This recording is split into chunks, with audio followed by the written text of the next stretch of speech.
All right, it should be around here. Give me some space. I'll activate the water insulating mechanism.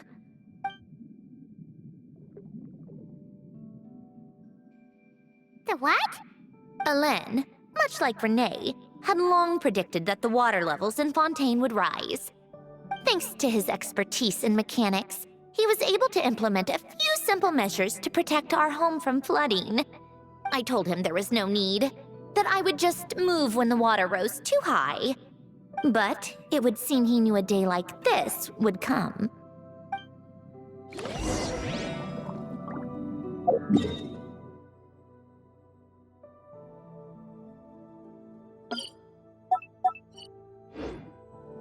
All right, the silt has been cleared away.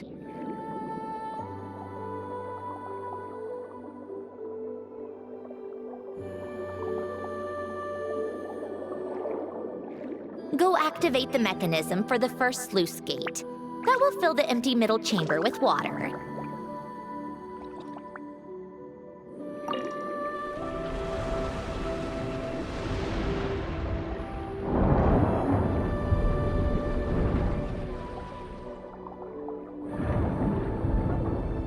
All right, now turn on the drainage mechanism in front of the second sluice gate, and this chamber will become empty once again.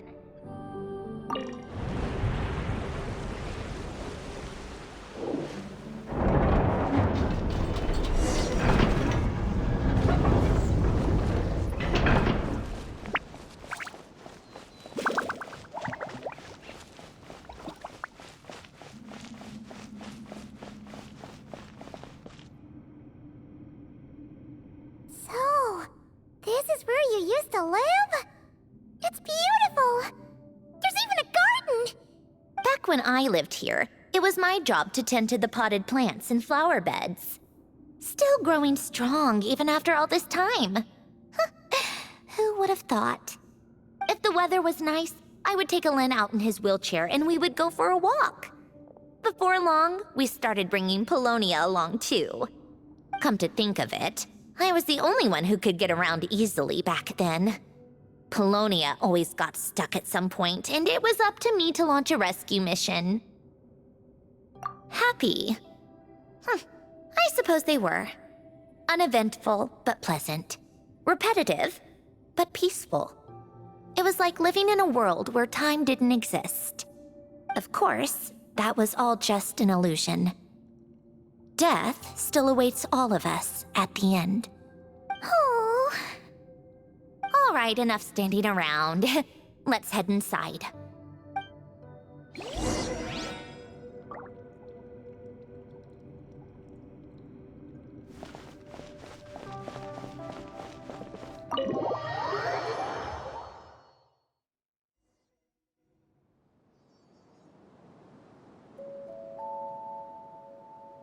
Yep, this place is exactly how I left it. Nothing has changed. What is it? Huh? How did you get... Oh, Arlecchino gave it to you, didn't she? And you... read the whole thing. Just so you know, a lot of that was written a long time ago. At that very desk, to be exact. Anyway, since you've already read it, you should just hold on to it. I can always start a new one. Well, feel free to look around. I'm going to start looking for the gift Alen mentioned. Oh, but be careful with the stuff around here. I'm not saying you can't touch anything. Just try not to choke on the dust. Polonia.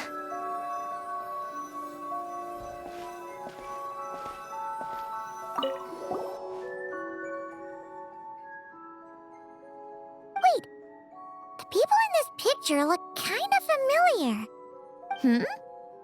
Oh, this was taken when Alen and Renee were both still at the Fontaine Research Institute. Before their falling out. In his later years, Alen would often sit by the fireplace and stare at this picture, wearing an expression somewhere between guilt and longing.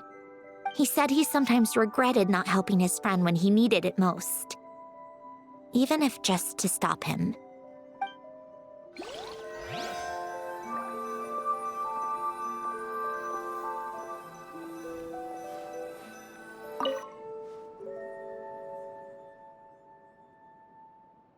Oh, these are some of Alen's drafts from his later years. Just casual doodles, really. And these are just some unimportant letters. I couldn't be bothered to sort through them before I left.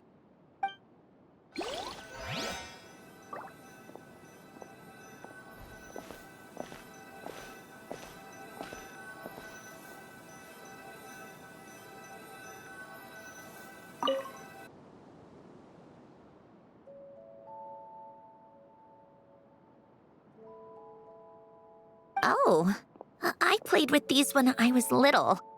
During the first few months after I was created, I mean. At first, Alen and I would play together, but it didn't take long for me to become unbeatable. So, Polonia and I played together instead. Yeah, these don't look like Paimon's kind of games. Logic and math puzzles? Those happen to be my specialty. It's been so long. What do you say? Should we play a few rounds? Let's go with this one. The gears on the left are stacked from largest to smallest. The goal is to move them to the other side in the fewest number of moves. Just remember, you can't stack a bigger gear on top of a smaller one.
like it took you a few extra moves. My first attempt was the same. You'll get better with practice. Well, what did you think of the game? Well, these kinds of puzzles aren't for everyone. I suppose my upbringing wasn't exactly conventional in that sense.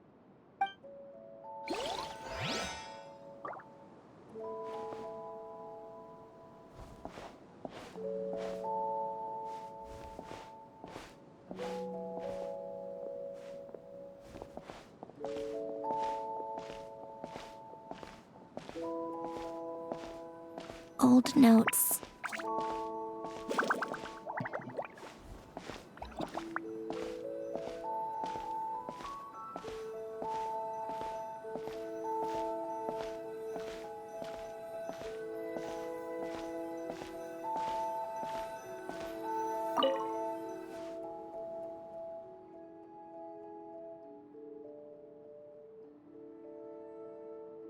This was Elend's workbench.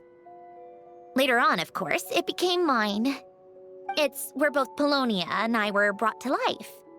Before Elend was bedbound, this is where he would teach me about mechanics. I would sit and listen, chiming in with questions here and there. Later on, when he got too sick, I took over and would work on Polonia here. Wow! This house is filled with so many memories! It's so cozy and charming! You should have seen it in its prime, when people actually lived here. A lit fireplace, a steaming cup of coffee. That's the real deal. You know, we also used to have a mechanical piano that Elend built. Ooh! How chic! Elend never played it much. He probably wasn't able to at that point. But I managed to teach myself. Music theory is essentially math after all. Once you learn the patterns, it's not really that difficult. I loved perusing Elend's collection of classical music. The chords and harmonies felt like individual mathematical puzzles. It was fascinating, so I did some composing as well. But as Elend continued to deteriorate, even the sound of music began to grate on his nerves. So I got rid of the piano. Aww. Back then, I assumed a piano was like an ordinary clothing rack, commonplace in every home and easily replaceable. It was only after I left that I realized how hard a good piano is to find. Enough about that. Elend's gift should be just in here. The only things undisturbed before I left were a few of his personal belongings.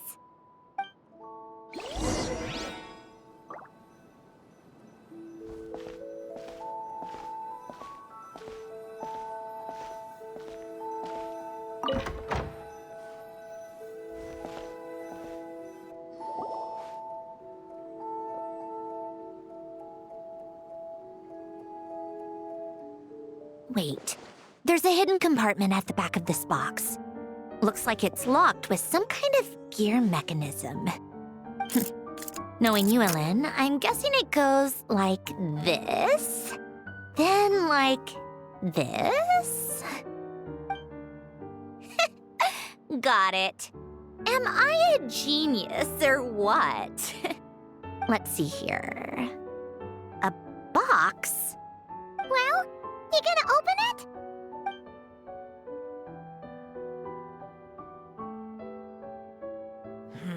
It's heavier than I was expecting. Just how much stuff is in here?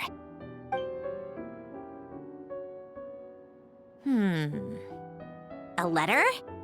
And a bunch of junk underneath it.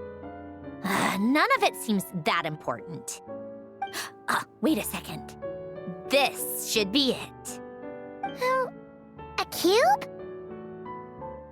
It's a multidimensional algorithmic core. Elend would use it to store information. Only Polonia and I have access. All right, I'll start looking into the core and the letter. Feel free to go through the rest of the stuff and see if there's anything useful.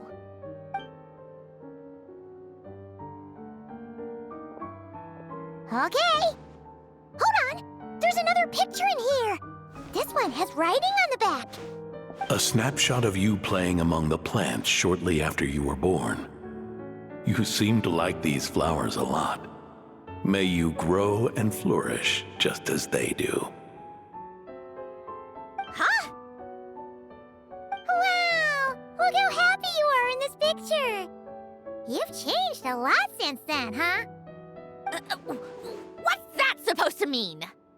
Just that you come off kind of aggressive sometimes. Or, annoyed at everyone around you? Well then, people should stop being so annoying. It's not like I'm the one with the problem. Of course not. Oh, here's something else. Looks like a piece of paper torn out from somewhere. Today, I solved another math puzzle and made a breakthrough on a construction problem the Institute has been stuck on for years. Am I a genius or what? No, wait, that's From now on, I should have people address me as Her Highness the Clockwork Princess, unraveler of all reason.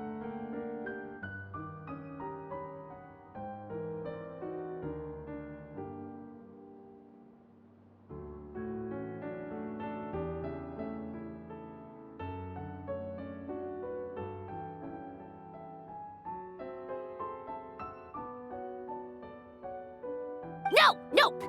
No more of that. I thought I tore this page out. You wrote this? Then how did it get... Wait, there's more writing at the bottom. You seem to have developed a distaste for this particular entry, considering I found it in the trash.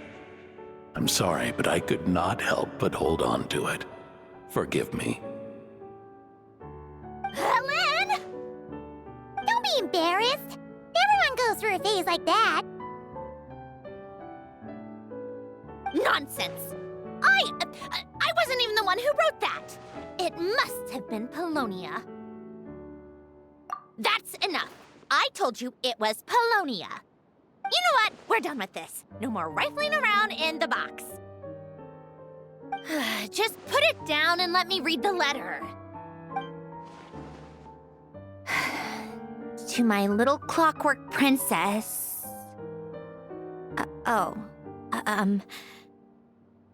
Not another word. Got that? If you're reading this,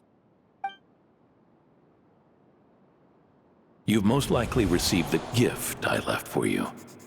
I just hope you didn't stumble across all this while cleaning out my effects or something trivial like that.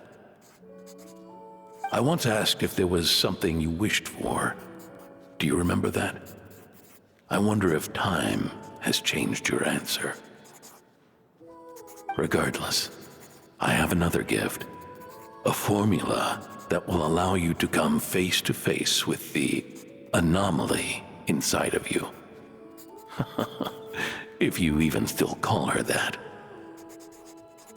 Why this gift? To understand that, allow me to wax poetic on the soul once again. I would ask you to stick with me until the end, but I know you will. You always have. I believe a person should be born twice over in their lifetime. First, there's the birth that grants us life. Then, the birth of the soul. It's a matter of transforming the life bestowed upon us into the life we choose for ourselves. And to do that, we must look inward. We must make a conscious choice to define the meaning of our life instead of allowing the happenstance of our existence to pass us by. This is the process of recognizing the soul that lives within us. You are my proudest masterpiece. I told you that long ago. But to me, you have never been a creation or a machine. To me, you're just like the rest of us. You have a heart. In fact, some theories think of the human brain as nothing more than a machine. and thought the product of its computations. So you see, perhaps we're not so different after all. Your inner machinery is just far more advanced than most. No matter how one looks at it, the heart is a complex thing, a place where logic and reason collide with our emotions. Your computational capacity allowed you to become sentient and develop logical reasoning, but it also granted you something that, on the surface, might seem contradictory: emotion. Emotions and logic often clash with each other, and those instances of discord can accumulate over time. That is the source of what you refer to as the anomalies within you. As you told me once, you've always known what you don't want, yet you've never wished for anything in particular. Similar to how a blind person can feel when a part of their body is in pain without being able to fully visualize its form, such is your relationship with your soul. So, what I leave you now is this: a formula that will allow you to see the shape of your soul. For if you want to protect your heart, you must first be able to recognize it within yourself. Of course. Whether you use it is entirely up to you. You are, and always have been, free to do as you wish. Regardless, whether by my formula or some other means, I trust you will know your heart one day. You always were a fast learner, and the smartest person I've ever known. Ellen. Oh. I'm fine. I've already figured out how this formula works. Let's get out of here and then we can use it. You made up your mind already? You're gonna do it? Why wouldn't I? Resolving the anomalies within my core is the reason I came here in the first place. No, I can do this on my own. But, do you want to watch? What do you mean? I already know what anomaly I need to resolve. Like Alen said, she's an amalgamation of all the times my logic algorithms have clashed with my emotions. And by resolve, you mean that literally, or...? Yes. But if you, let us in like that, wouldn't that mean letting us see a bunch of your, inner thoughts and secrets? If what Alen said is true, then I'm about to be... born anew, or whatever. This is your chance to be lucky enough to witness it. Besides, you already read my whole diary. When it comes to keeping my innermost thoughts to myself, well, I think that ship has sailed. You're really sure about this? How many times do I have to say it? I finally let you in as, friends, and you want to question it. I'm not gonna offer a second time. Enough with the mushy stuff. Just follow me.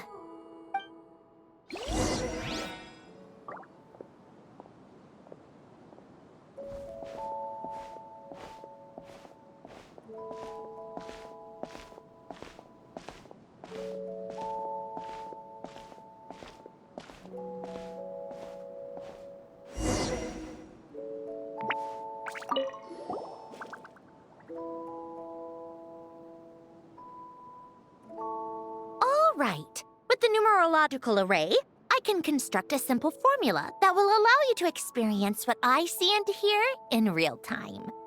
Oh, just like St. Lolly's scent-sharing technique. Been there, done that. Sounds like that shaman has some tricks up her sleeve. The arcane and the mathematical are both fundamental laws of this world.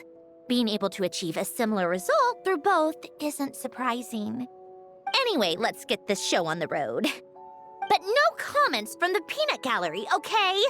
I know I offered, but I still don't want any interruptions.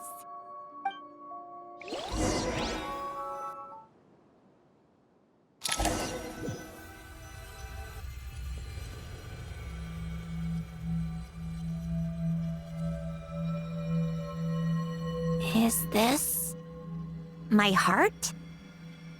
No, it's probably just the result of a lens formula. A space dedicated to resolving anomalies. Huh. But it looks like the walls are all... mirrors? You made it. About time. Is that me? From the past? You just spoke of anomalies. Well, here I am. What happens when emotion contradicts reason? Shall we sit down and talk?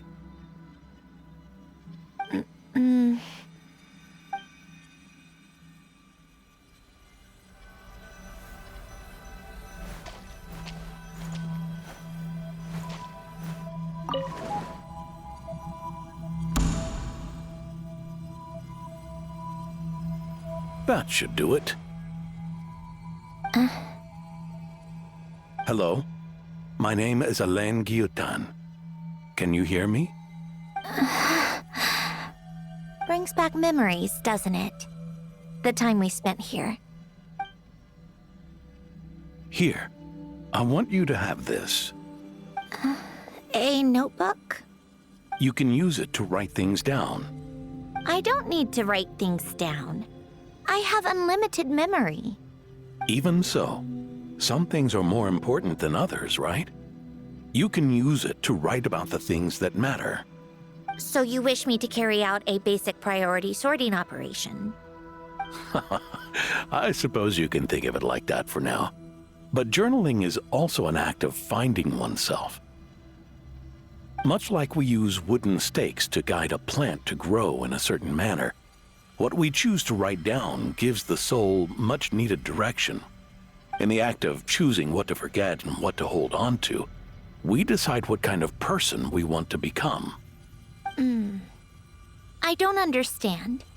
Like I said earlier, I don't need something like this. This is where we were born, where our life began.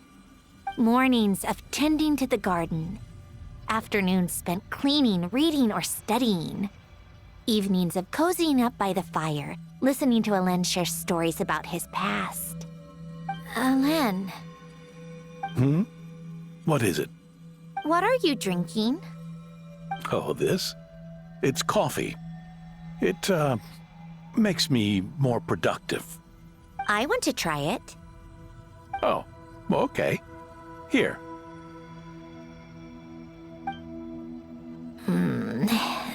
Bitter.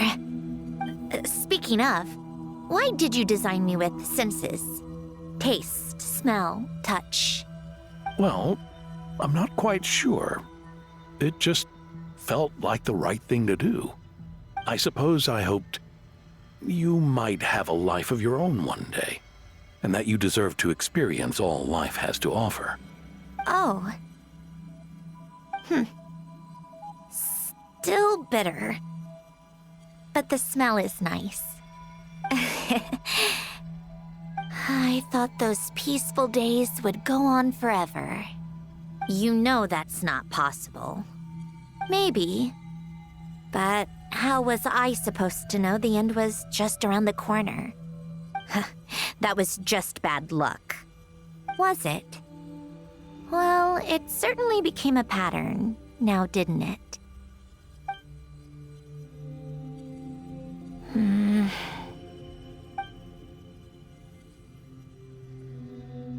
Over time, one of the habits we picked up from Alain was a love of coffee.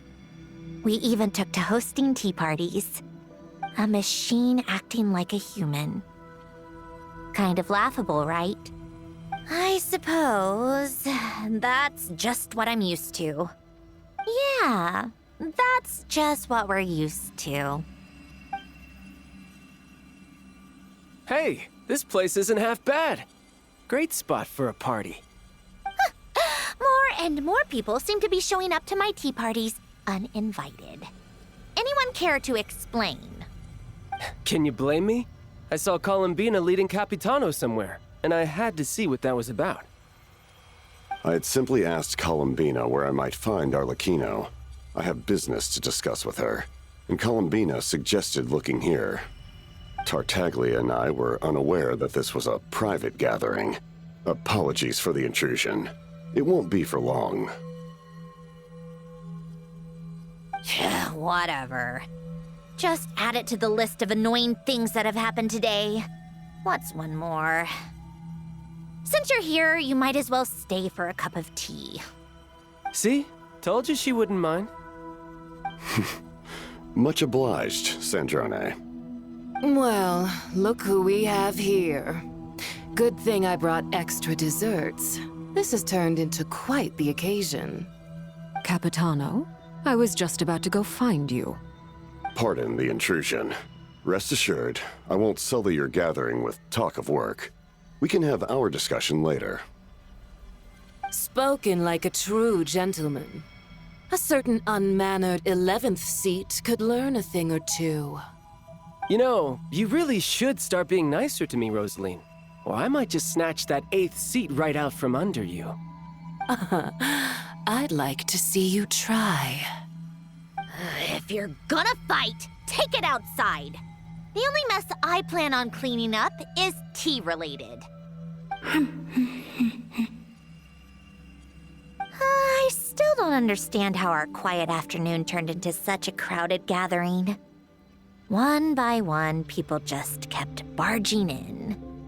And then, one by one, they left without a word. Yeah, pretty annoying, huh?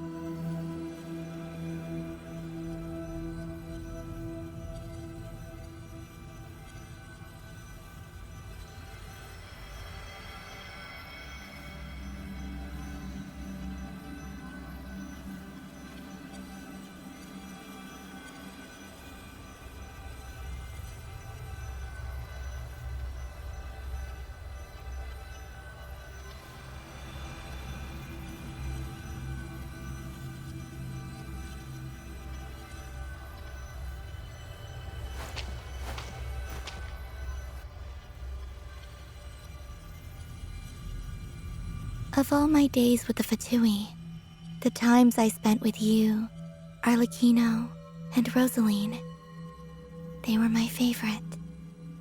Goodbye, Sandrone.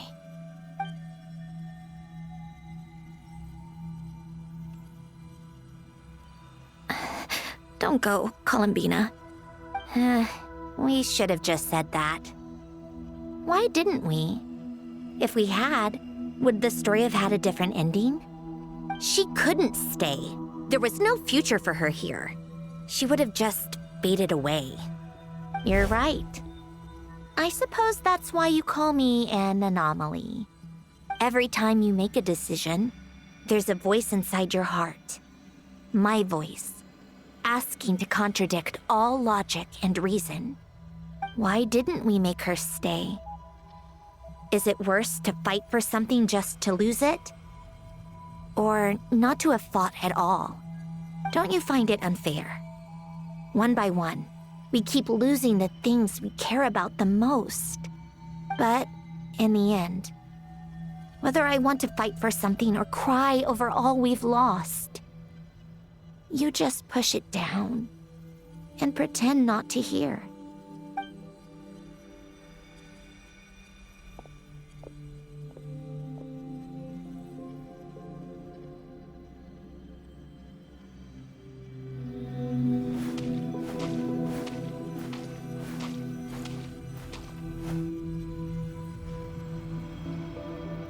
And now, even Polonia, the other half of Elend's legacy.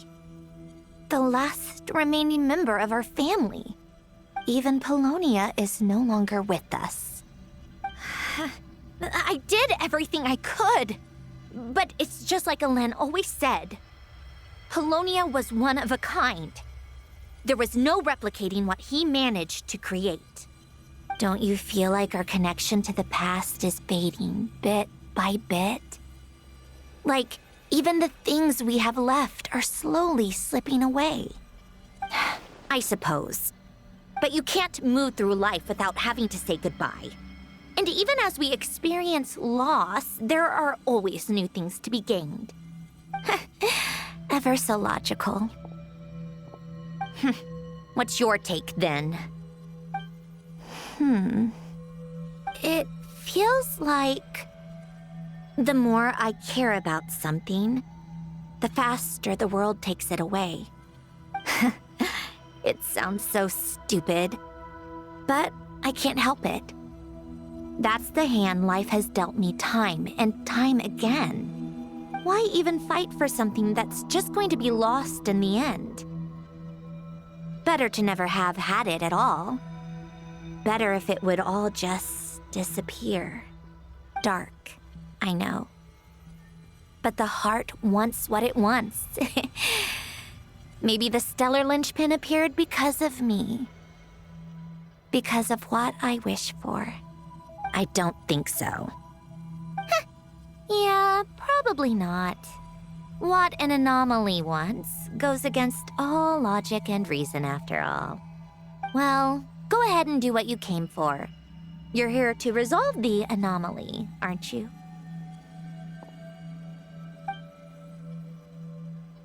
Yes. What's it gonna be? Keeping me imprisoned here like before? Or eliminating me entirely, like debugging a code? That might actually be a mercy. I don't care. I just don't want to experience the pain of loss ever again. Go ahead. I'm ready.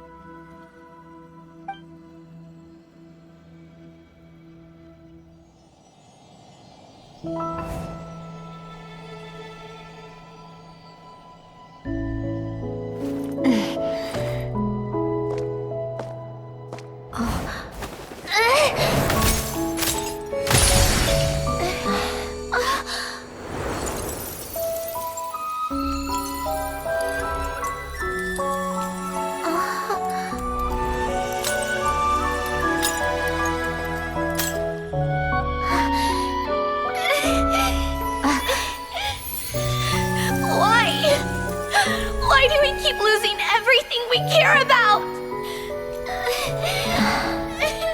I know it hurts, but that's life. I wish... I know. I've always known. Because we've been one all along.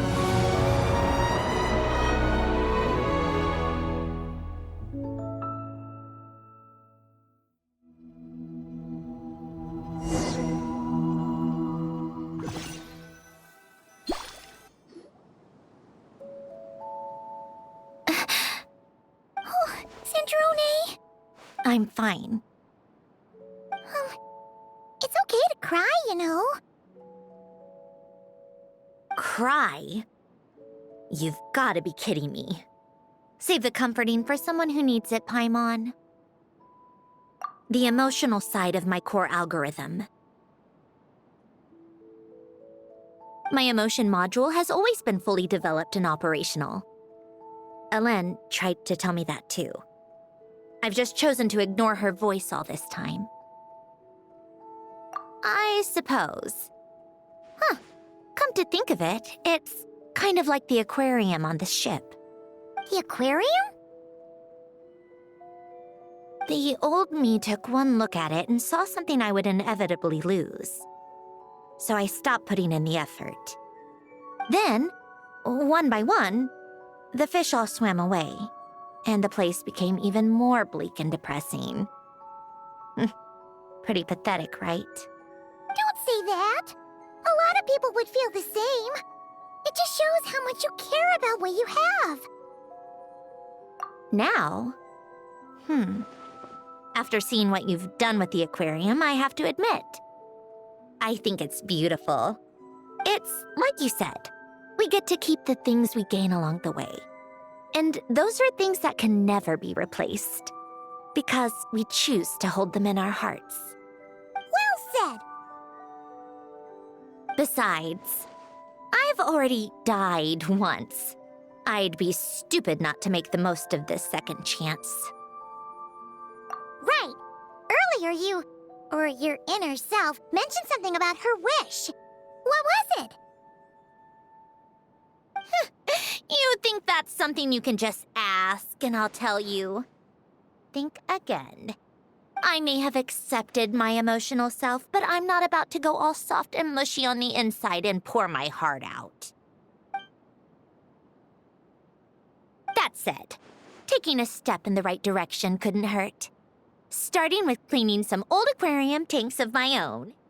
Huh? Metaphorically speaking, I mean. Come on, let's head back to the ship. I need to talk to that shaman.